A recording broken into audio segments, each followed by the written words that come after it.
Devices हैं, ठीक है। Yes sir. हाँ,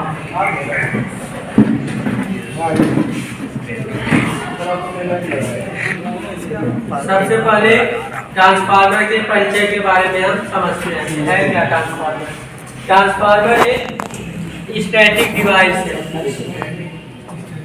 स्टैटिक मतलब नाचने उचने वाला नहीं, एक जगह फिक्स होने वाला, ठीक है।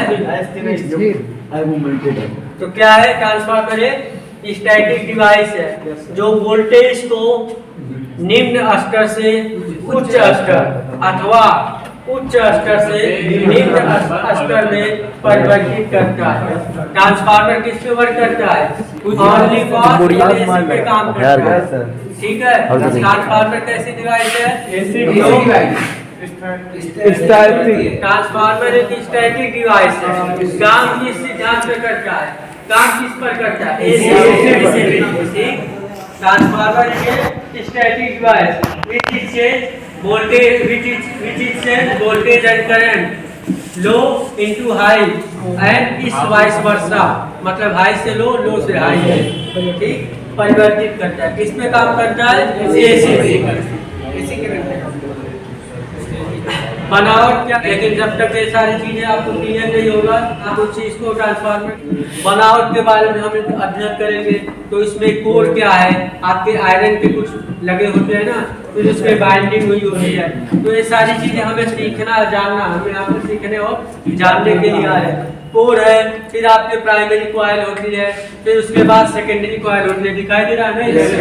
सेकेंडरी कॉइल होती है। उसके बाद क्या होते हैं आपके?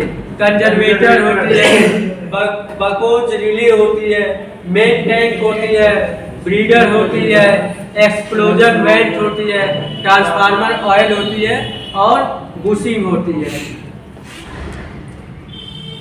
अच्छा, कोर क्या है? अभी आपके सामने जो स्क्रीन पर शो हो रहा है, ये आपके ट्रांसफार्मर के कोर है, ठीक। यह सिलिकॉन स्टील की बनी होती है। कोर किसकी बनी होती है? ट्रांसफार्मर की सिलिकॉन स्टील की कोर बनी होती है। इसकी जो चुंबकशीलता होती है, जो मैग्नेटिक इसकी पावर होती है, वो काफी हाई होती है। मतलब चीजों को अपनी ओर अट्रैक्ट करने की कैपेसिटी इसकी मैक्सिमम होती है। किसकी? कोर की। कोर किसकी बनी होती है? किसकी बनी? सिलिकॉन स्टील की। और इसकी पावर अधिक होती है मैग्नेटिक को ऑब्जर्व करने की। फ्लक्स, मैग्नेटिक फ्लक्स काफी हाई रेंज में डेवलप होते हैं, जिसके कारण एडी करंट लॉस कम होते हैं। ट्रांसफार्मर में भी बहुत सारे लॉसेस होते हैं, एडी करंट लॉसेस होते हैं, आयरन लॉसेस होती है, ठीक है। तो वो तो बात की बात है, लेकिन अभी समझ लीजिए कि कोई लॉस होती है। लॉस मतलब कि उसके वोल्टेज में हानि होती है, ठीक है। एडी करंट लॉस कम होती है। यह फ्लक्स को आसान रास्ता प्रदान करती है, ठीक। फ्लक्स इजीली इसमें जनरेट हो जाते हैं। फ्लक्स क्या है? जैसे क्या है? स्टैंडर्ड फ्लक्स पाउडर होता है। नहीं जानते हो साइलेंट रहो, सुनो उस चीज को। जानते हो तो सुनो, बीच में डिस्टर्ब नहीं करना चाहिए। फ्लक्स जो क्या होती है? मैग्नेटिक फ्लक्स होती है। जैसे जब आप दो आयरन को आपस में, नॉर्थ और साउथ दो पोल होती है, ठीक है। एक और जब नॉर्थ और साउथ आपके रहेंगे, एन और पी रहेंगे, ठीक है। नॉर्थ पोल एन और एस रहेंगे, तो आपस में अट्रैक्ट करेगा। और जब दोनों पोल सेम रहेंगे तो रिपेल करेगा, दूर उसको करेगा, ठीक है। ऐसे ही ट्रांसफार्मर में भी जो आपके अट्रैक्ट कर रहे हैं, तो उसका कुछ एरिया होगा ना। ऐसा तो नहीं है कि इसमें, इस हाथ में भी हमारे मैग्नेट है, इसमें भी है, हम यहाँ से ऐसे अट्रैक्ट करा तो नहीं होगा ना। उसका कुछ एरिया होगा, हाँ, जिसको बोलते हैं magnetic field. Magnetic flux develop होते हैं, तभी वो चीजों को अट्रैक्ट करते हैं। वो फ्लक्स को हम देख नहीं सकते हैं आंखों से, ठीक। लाइट को कोई आंखों से देख सकता है? No sir. लाइट को आप आंखों से नहीं देख, माध्यम है, ठीक। फील भी नहीं कर सकते हो। फील कर सकते हो क्या? No sir. फील नहीं कर सकते हो, ठीक है। किस लाइट की बात कर रहे हैं? प्रकाश वाले लाइट की। करंट की बात नहीं कर रहे हैं। करंट को अभी उसमें इंसर्ट करो, फील कर सकेगा जी सर, झटका देगा।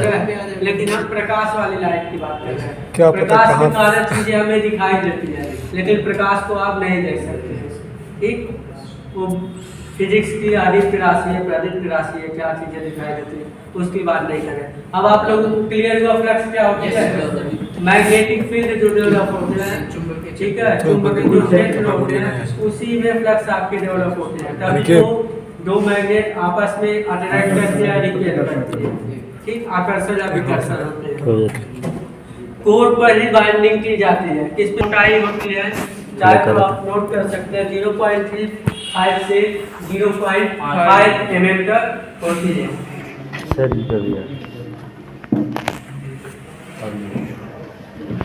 अच्छा, क्वाइल कितने टाइप की होती है ट्रांसफार्मर में?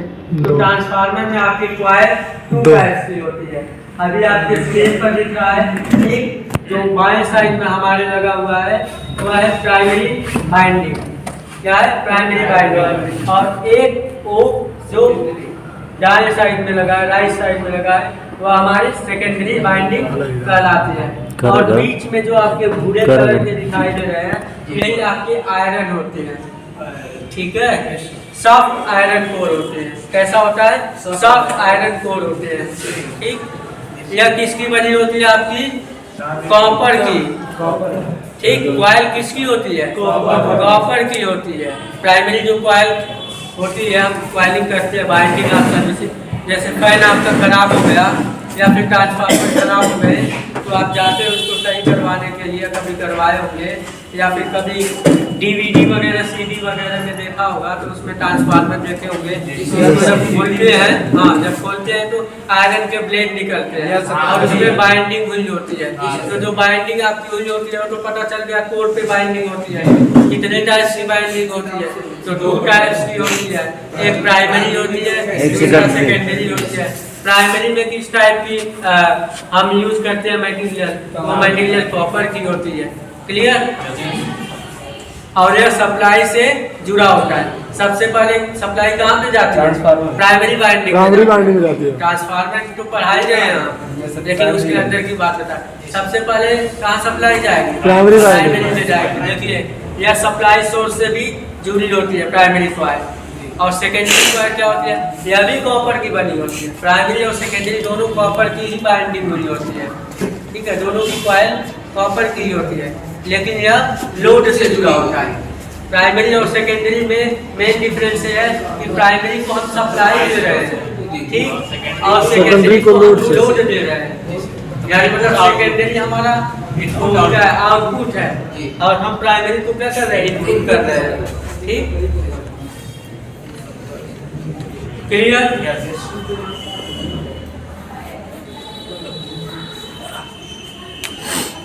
अभी आपके सामने जो स्क्रीन पे शो हो रहा है फोटो, यह है कंजर्वेटर। क्या है? कंजर्वेटर। यह एक्चुअली में एक टैंक होता है, ठीक, जिसमें ऑयल भरी होती है। यह एक टैंक होता है जिसमें ऑयल भरी होती है। सबसे ऊपर होता है ना ट्रांसफार्मर? हाँ, सबसे ऊपर होता है। में लगभग आधे स्तर तक ऑयल भरा होता है, मतलब पूरा नहीं भरा रहेगा, आधा तक भरा रहता है, आधा ही भरा रहेगा ऑयल, ठीक। कभी देखा है इस चीज को? Yes sir. ऊपर लगा रहता है बड़ा टांग। बताइए सब।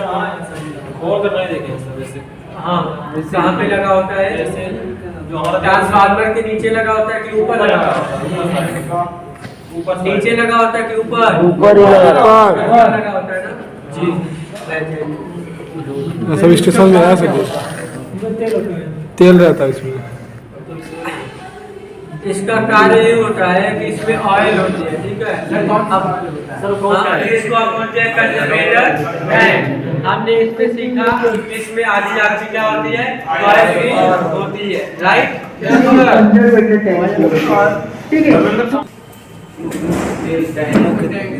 मुख्य मतलब मेन टैंक के ऊपर होगा। कंजर्वेटर का होगा मेन टैंक के ऊपर होगा। और यहाँ पे देखिए, यहाँ पे जो आपका मेन टैंक है वह यही है। यहाँ पे भी आपके ऑयल फील होते हैं, और ट्रांसफार्मर है। ये आपका मेन टैंक है और इस मेन टैंक के ऊपर यहाँ पे देखिए पाइप लगा हुआ है और ये आपके क्या है? कंजर्वेटर टैंक है। मेन टैंक के ऊपर कंजर्वेटर टैंक, इसमें भी ऑयल फिलअप होते हैं। क्लियर? अब यहाँ पे जो ऑयल फिलअप होते हैं वह 70 से 80% होते हैं और यहाँ पे हाफ में होते हैं। मतलब क्लियर? वो भी 50% 70% भरी हुई होती है, तो यहाँ तक पूरा ऑयल होता है। अभी इसका क्या काम है? मेन टैंक का तो समझ में आ गया कि उसके अंदर वाइडिंग रखते हैं और ये लिखे हैं मेन टैंक ना। Yes sir. इधर पिंक कलर से और इधर ग्रीन कलर से कंजर्वेशन टैंक। पूरा का पूरा ऑयल रखते हैं। अभी कंजर्वेटर टैंक का क्या काम है कि ये ऑयल इस वाइडिंग के कांटेक्ट में है। ओके, तो अगर समझ लो ये वाइडिंग बहुत हीट, तो अगर समझ लो कि ये ऑयल इस वाइडिंग के कांटेक्ट में है, ठीक है ना। यह जो कॉइल है आपके, दो कॉइल हमने बताया है ना, कॉइल बोलेंगे वहाँ पे बाइंडिंग नहीं बोलेंगे। कॉइल अच्छी शब्द है, बाइंडिंग हम फैन के लिए बोल सकते हैं, ठीक, मोटर के लिए। यहाँ पे दो कॉइल होती है, एक प्राइमरी है, सेकेंडरी। प्राइमरी में क्या होता है? इनपुट होती है, हम सप्लाई देते हैं, और सेकेंडरी से हमारी आउटपुट होती है। ठीक, तो ये दोनों आपस में कांटेक्ट में। ध्यान से सुनिएगा इन शब्दों को, क्या बोलना चाह रहे हैं। ओके। तो अगर समझ लो ये वाइडिंग बहुत हीट हुई, तो ऑयल का काम मैंने बताया हुआ है कि वो कूलिंग के लिए, वाइडिंग का कूलिंग के लिए यूज होता है। तो ये ऑयल है, ये जो वाइडिंग है उसके संपर्क में आएगा, वो उसकी जो हीट है वो ले लेगा। ऑयल है वो वाइडिंग की जो हीट होगी वो ले लेगा, और हमें पता है कि जब ऑयल हीट, जो आपके कॉइल है वह हीट होगी, ठीक, तो ऑयल क्या होगा? उसके हीट को ऑब्जर्व करेगा, होता है तो वो उसका वेपोराइजेशन होता है, मतलब कि और जब हीट को ऑयल ऑब्जर्व करेगा या लिक्विड ऑब्जर्व करेगा तो उसका क्या होता है? वेपोराइजेशन होता है, वाष्प में चेंज होना स्टार्ट कर देता है। वो लिक्विड में से गैस में कन्वर्ट होगा, मतलब कि कुछ ऑयल कम हो गया, तो जब लिक्विड में से गैस में कन्वर्ट होगा तो जाहिर सी बात है कि जो आपके ऑयल है वो क्या हो जाएगा? कम होगा। कम हो जाएगी। वो गैस में कन्वर्ट हो गया है, तो जितना इसके कांटेक्ट में आया होगा उतना ऑयल कम हो जाएगा इस टैंक में से, ठीक है ना। जितना कांटेक्ट में आएगा उतना वाइपर्स में चेंज हो जाएगा, वाइपर में चेंज हो जाएगा तो ऊपर चला जाएगा उनके, तो हवा जो है लिक्विड के फेज में जो बचेंगे, जो कांटेक्ट में नहीं आए होंगे वह कमी होंगे, ठीक है, तो कम हो जाएगा ऑयल लेवल। मेन टैंक में कम हो जाएगा, तो ऊपर कंजर्वेटर टैंक होता है, तो मेन टैंक में क्या होगा? आपका ऑयल कम हो गया। अब ऊपर पाइप के माध्यम से कंजर्वेशन टैंक में जुड़ा है, तो वहाँ से क्या होगा? सप्लाई हो जाएगा।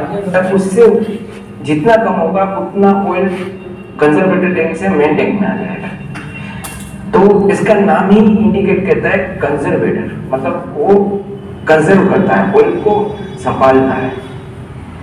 तो जितना ऑयल मेन टैंक में कम होगा, गैस के रूप में कन्वर्ट होके जब कम होगा, तब वो कंजर्वेटर टैंक से वो नीचे आ जाएगा, और जब इसमें ऑयल कम हो जाएगा तब हम बाहर से पंप के थ्रू इसके अंदर यहाँ पे ऑयल फिलअप कर देंगे। ठीक, आप कहेंगे कि मान लीजिए कंजर्वेटर आपका मेन टैंक में सप्लाई करता रह रहा है, ठीक, अच्छा, अब समझ में आया कि हम मेन टैंक का यूज किस लिए कर रहे हैं और कंजर्वेशन टैंक का Yes, sir. किस लिए कर रहे हैं? Yes, sir. किसी का प्रश्न था ना, कंजर्वेशन टैंक का यूज किस लिए कर रहे हैं? किसका था? Yes sir. अब समझ में आया किस लिए कर रहे हैं? जी सर। क्या समझ में आया? सबको बताया। इसमें वाल रहता है जो इसमें ऑक्सीजन वेपर एवं बदलता है, वेपर से लिक्विड में चेंज होता है। क्यों हम करते हैं उसको? बैठ जाओ। रहे होते हैं ट्रांसफार्मर में, तो जो हमारी सेकेंडरी कॉइल होती है वो हीट हो जाती है। ठीक, Yes, sir. अब हीट को रिड्यूस करने के लिए, हीट को रिड्यूस करने के लिए हम क्या करते हैं? ऑयल का यूज करते हैं। ठीक, अब ऑयल जो आएगा वो क्या होगा? वेपोराइजेशन में होगा, गैस तो में। उसमें क्या होगा? मेन टैंक में ऑयल थोड़ा कम होगा। उस ऑयल को प्रॉपर मेंटेन करने के लिए आपके कंजर्वेशन टैंक से ऑयल आपके मेन टैंक में आएंगे, राइट? Yes. उसके बाद आने के बाद क्या होगा? कि एक टाइम ऐसा आएगा कि अगर कंटिन्यूअस ऐसे ही होता रहे तो कंजर्वेशन टैंक में भी ऑयल कम हो जाएंगे, बहुत कम हो जाएंगे। Yes sir. ठीक, तो उसमें भी हम पंप के द्वारा ऑयल को फिल करते हैं। ठीक, yes sir.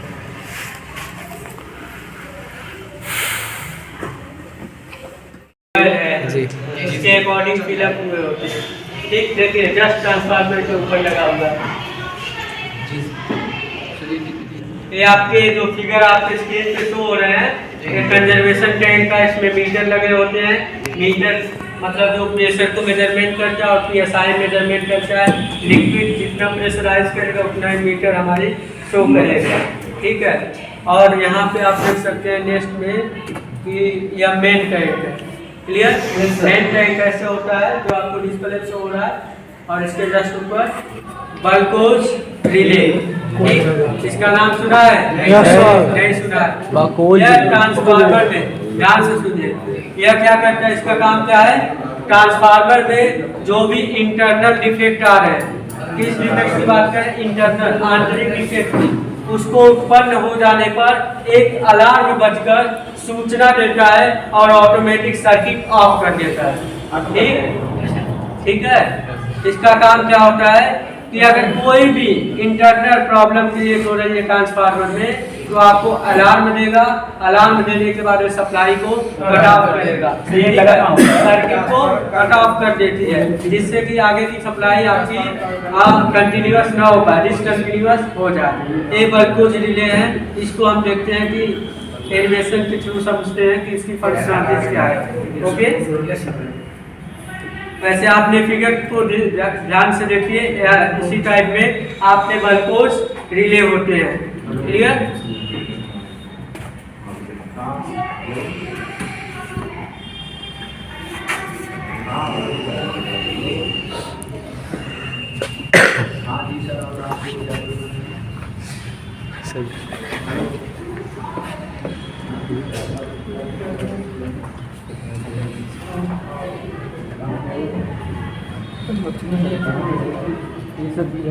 Correct, but it's wordy. Let's have a discussion on Buchholz relay in transformer. Okay, let's have a discussion on Buchholz relay in transformer के बारे में हम समझेंगे। ठीक है, Buchholz relay in यह जो ट्रांसफार्मर आपके सामने दिख रहा है, जो हमने डिवाइस दिखाया है PPT के माध्यम से आप लोगों को, देखिए इस डिवाइस को देखिए, ये आपका है बल्कोज रिले। ठीक, काम मैंने आपको बता दिया, क्या काम करता है? सर्किट की सप्लाई को क्लोज कर देता है। ठीक है, और अलार्म को पहले तो क्या करेगा? अलार्म करेगा, इंडिकेट करेगा, उसके बाद सप्लाई को कट ऑफ करेगा। ट्रांसफार्मर में यूज की जाती है। ठीक, आप देखिए ऊपर के जो कनेक्शन है ना, वो बल्कोज रिले में है। ठीक, transformer is an oil container housing the connecting pipe from main tank.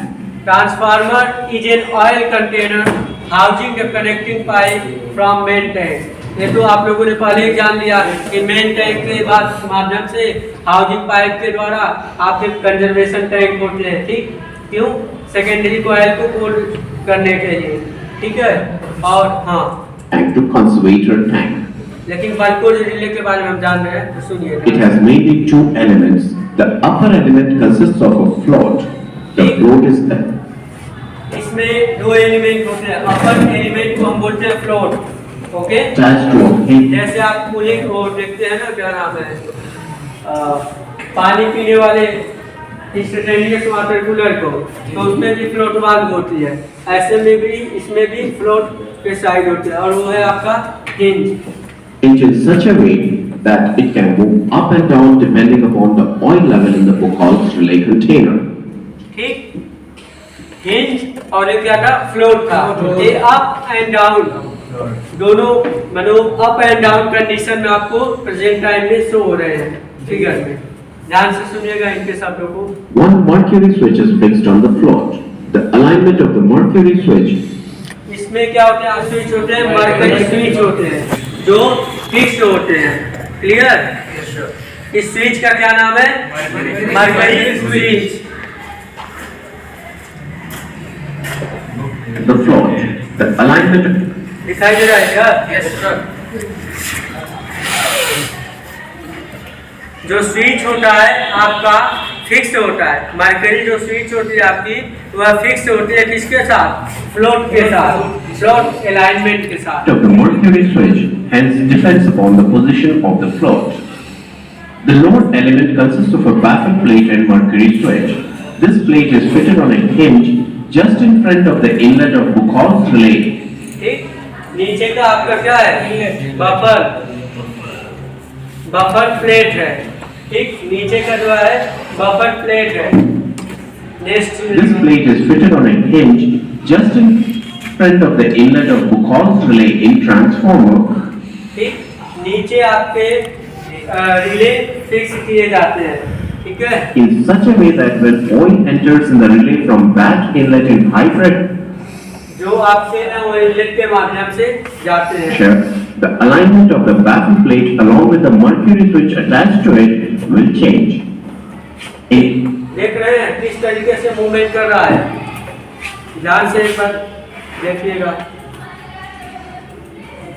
पहले क्या कंडीशन है बफर प्लेट की? ठीक, अब इनलेट के माध्यम से आपने वायरिंग करोगे तो देखिएगा क्या कंडीशन हो रहा है। to it, which देखिए इंटर हो रहा है ना? Yes sir. इंटर होने के बाद टर्न हुआ ना, थोड़ा नीचे झुका ना, तो ट्रिप सर्किट। अब एक टर्न हुआ तो इसमें कुछ ऐसे मैकेनिज्म होते हैं कि ये सर्किट जो होती है आपकी तो ट्रिप कर जाती है, सर्किट को ट्रिप मतलब कट जाती है, शॉर्ट कर जाती है, कुछ इस तरीके से फंक्शनलिटी होती है। in addition to this main element, a Buchholz relay has gas release pockets on top. जो अपर साइड में है वहाँ से गैस को रिलीज करने का मार्ग है। पाथ मतलब मार्ग, रास्ता, वहीं से गैस आपके रिलीज होते हैं। Electrical leads from both mercury switches are taken out through a molded terminal block. Buchholz relay's function is based on very simple mechanical phenomenon. जो बुकॉल्स रिले है, ठीक, इसका जो फंक्शनल है, जो काम करने का तरीका है, वह मैकेनिकल फिनोमेना के बेस पे आधार है। Whenever there will be a minor internal fault in the transformer, such as an insulation fault between turns, Whenever there will be a minor internal fault in the transformer, such as an insulator fault between turns, breakdown of core of transformer, ठीक, जब आपके minor internal fault होते हैं transformer में, इसमें transformer में हमने starting में आपको डिफाइन किया है कि जो आपके रिले होते हैं या इंटरनल फॉल्ट होती है तो आपका आवाज़ स्टार्ट करना शुरू कर देता है एंड आफ्टर दैट वो सर्किट क्लोज हो जाती है। वही चीज़ इन्होंने भी बोला है कि minor internal fault in the transformer such as an insulator fault between turns, मतलब उसमें जो भी प्रॉब्लम क्रिएट होते हैं, चाहे छोटी से छोटी प्रॉब्लम क्यों ना हो, इंटरनल फॉल्ट को डिटेक्ट करके या क्या करता है, बंद कर देता है, बीप करता है, आवाज करता है and after that break down of the core transformer के जो कोर है उनको ब्रेक डाउन करता है, उसको बंद कर देता है। ब्रेक मतलब discontinuous, right? Yes sir.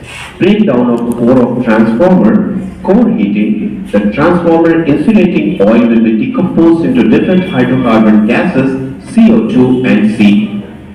Carbon dioxide and carbon monoxide, in gas जो होता है जो कार्बन के वो डिकम्पोज किए जाते हैं, ठीक है, इस पूरे मेथड में। Yo, the gases produced due to decomposition of transformer is put in the upper part of the Buchholz container, which causes fall of oil level in it, which are closed and an alarm circuit is relayed, and by analyzing them, one can predict of oil transformer from their functions. Thank you. यह सारी आपकी क्या रही? Functionality रही इसकी बकस अच्छा।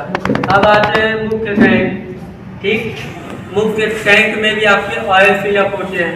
इसमें core तथा उस पर लपेटी हुई बाइंडिंग डुबाई जाती है।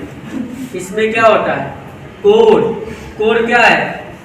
कोर वही है ट्रांसफार्मर में जिसमें बाइंडिंग होती है, ठीक। उसी कोर को हम क्या करते हैं, इसी मेन टैंक में डुबाते हैं। वो जो काले काले दिख रहा है ना, वही है सर जी। वही नीचे टैंक में डुबाए रहते हैं। Yes sir. ठीक, और उसी में आपके गैसेस उसमें क्या नाम है, आपके लिक्विड ऑयल आपके होते हैं। ठीक, मेन टैंक में भी ऑयल होते हैं ना, Yes, sir, होते हैं। उसी ऑयल में आपके या जो कोर होते हैं जिसपे की बाइंडिंग हुई होती है उसको डुबाए रहते हैं। ठीक, आगे बढ़े। ब्रीडर जानते हैं कोई क्या होता है? इसमें सिलिका जल भरा रहता है। जो ब्रीडर होता है वो मॉइस्चर को ऑब्जर्व करता है, इसमें ट्रांसफार्मर। ठीक, जैसे कि हमारा अब ऐसा नहीं ट्रायल है काम करता है। जो दूध की कड़ाई से हाँ, ठीक है, यह मॉइस्चर को ऑब्जर्व करता है। इसमें शुष्क सिलिका जेल भरे होते हैं। शुष्क मतलब सूखा हुआ है, ठीक है, सूखा जेल भरे होते हैं, सिलिका जेल। ठीक, जिसका कलर नीला होता है। अभी आपके सामने जो का वो दिखाई दे रहा है उसका कलर ब्लू है और वही आपका सिलिका जेल है, राइट। और यह क्या करता है, नमी को जब ऑब्जर्व कर लेता है, जब यह मॉइस्चर को ऑब्जर्व कर लेता है तो इसी सिलिका जेल जो आपको नीले कलर में दिखाई देता है यही चेंज हो जाता है गुलाबी कलर में। यही चेंज हो जाता है आपके गुलाबी कलर तो वो में। खराब हो जाता है ठीक? सर, क्या चीज? तब तो वो खराब हो जाता है गुड़। हाँ, उसको रिसाइकिल करते हैं, चेंज करते रहते हैं। ठीक, फिर हम सिलिका जेल डालते हैं। ठीक है, लेकिन इतना आपको डीपली नहीं जानना है। ठीक है, अभी हम ट्रांसफार्मर पढ़ा रहे हैं। ब्रीडर छोटे छोटे कंपोनेंट है, इसको आपको पता होनी चाहिए कि ब्रीडर क्या है, रिले क्या है, ये सारी चीजें। ठीक है, तो ब्रीडर का काम क्या होता है, और ब्रीडर का क्या काम, नमी को मॉइस्चर को ऑब्जर्व करना। ठीक, और इसमें सिलिका जेल भरा होता है। ब्रीडर में क्या भरा होता है, सिलिका जेल भरा नीले रंग का होता है। किस रंग का होता है, सिलिका रंग बदल जाएगा गुलाबी कलर में। क्लियर। नेक्स्ट है आपका एक्सप्लोजन वेंट। आप फिगर दिख रहा है सबको? Yes sir. इसमें प्रेशर रिलीज वाल्व भी कहते हैं। एक्सप्लोजन वेंट को प्रेशर रिलीज वाल्व भी कहते हैं। ठीक, एक्सप्लोजन वेंट को और किस नाम से जाना जाता है? Pressure release valve. Pressure release valve. Okay, यदि ट्रांसफार्मर में ऑयल बहुत अधिक बढ़ जाए, ट्रांसफार्मर में ऑयल मेन टैंक में या फिर आपके कंजर्वेटर टैंक में ऑयल अगर बढ़ जाते हैं तो वहाँ पे एक्सप्लोजन वेंट का डायफ्राम टूट जाता है। ठीक, और अतिरिक्त जो प्रेशर होते हैं वो बाहर निकल जाता है, इसीलिए हम एक्सप्लोजन वेंट का प्रयोग करते हैं। ठीक, नेक्स्ट है आपका ट्रांसफार्मर ऑयल। ठीक, अभी आपके सामने स्क्रीन पे शो हो रहा है, यह ट्रांसफार्मर में जो हीट उत्पन्न हो रहे हैं, जो उष्मा उत्पन्न हो रही है, यूज ही कर रहे हैं उष्मा को रिड्यूस करने के लिए, तो जो हीट प्रोड्यूस हो रही है ट्रांसफार्मर ऑयल उसको कम करता है। ठीक है, इसका प्रयोग इंसुलेशन एवं कूलिंग के रूप में प्रयोग किया जाता है। ट्रांसफार्मर ऑयल का प्रयोग किस लिए किया जाता है? इंसुलेशन एवं कूलिंग के लिए और कूलिंग के लिए। इसकी डाई इलेक्ट्रिक स्ट्रेंथ 33 किलोवोल्ट होती है। इसकी जो डाई इलेक्ट्रिक स्ट्रेंथ है वो कितना होती है? 33 किलोवोल्ट होती है। यह है आपका बुशिंग। क्या है आपका? बुशिंग ट्रांसफार्मर से बाहर निकलने वाले तार के ढक्कन के लिए इसका प्रयोग किया जाता है। ठीक है, ट्रांसफार्मर से बाहर निकलने वाले कि आपको स्टेप अब ये सारी चीजें जो आज के ट्रांसफार्मर के बारे में हमने समझा है और जो टूल्स के बारे में समझा है, क्लियर है? नोट कर रहे हैं आप लोग? बस ऐसे ही सुनते जाओ, हम इसको कंटिन्यू